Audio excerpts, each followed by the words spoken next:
Hey everybody, welcome to Buzzworthy Business, sponsored by Seaside Bank and Trust. I'm your host, Jesse Stakes, and today I have Linda Forde from the Forde Firm. Thank you so much for joining us. Thank you for having me. So what's new at the Forde Firm? You know, we continue to be there for our clients and support them. We pride ourselves on being the firm that answers the phone. We hear from a lot of clients that CPA firms just don't answer the phone, so we make a special effort to do that. Well, and I imagine right now we're in the middle of tax season, so that can be challenging even in and of itself. It can. And then when you throw in the pandemic and all the struggles the IRS is having, it just makes it a little bit more challenging, but that's what we're there for. We're there to be your easy button. So tell us a little bit about that. I know you and I were talking off camera about what's going on at the IRS right now, and it's almost unbelievable. It really is. There are more than 24 million returns and or pieces of mail behind. I'm sorry, did you say 24 million? I did, 24 million, and that doesn't even include this year's tax returns that have started coming in. Wow.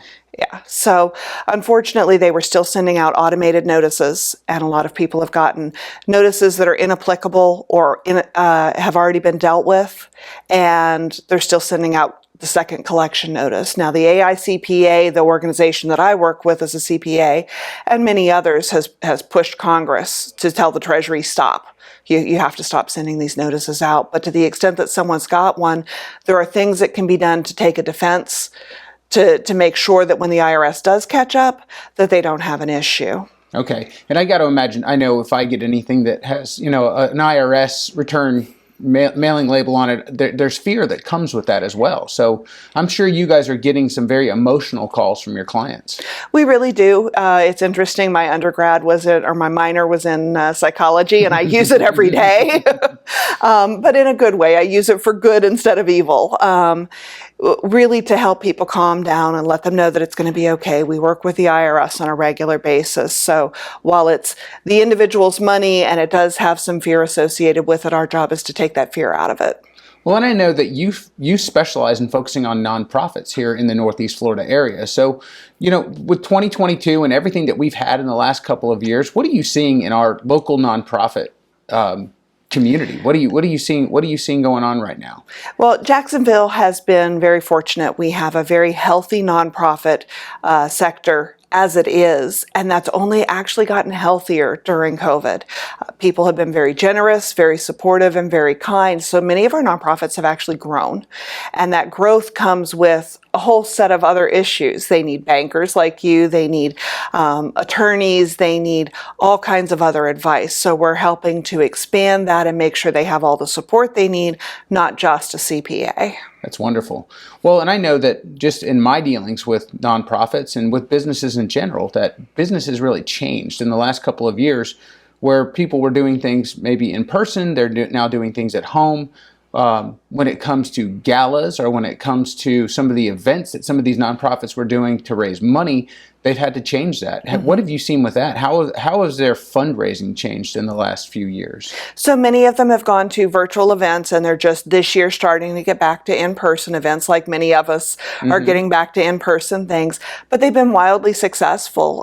The community at large has embraced Zoom and virtual events and virtual meetings and have been very, very supportive. We've seen galas held. We've seen 5K walks held virtually, where the people just walk on their own.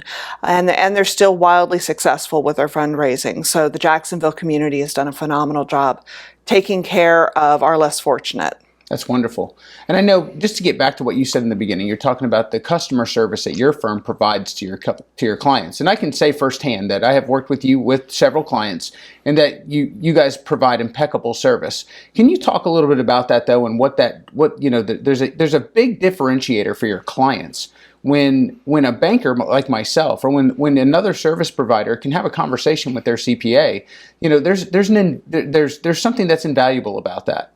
And there's a trust that comes with it. But can you speak to that from your side as well? Absolutely. And it makes it so nice for us to be able to help. But we know what you're looking for as a banker or as an attorney or as a real estate agent. We know what they're looking for and what financials are needed. So it makes it that much easier for the client if we can provide that information and work in a collaborative way.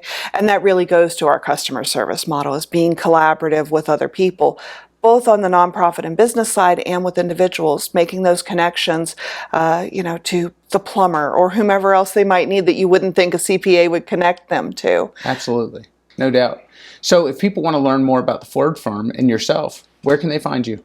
We are, our website is www.fordefirm.com. I'm on LinkedIn, Facebook, Instagram, all of the typical social media platforms, and I would be thrilled to talk to anyone who needs assistance. Excellent. Linda, thank you so much for joining us. Thank you.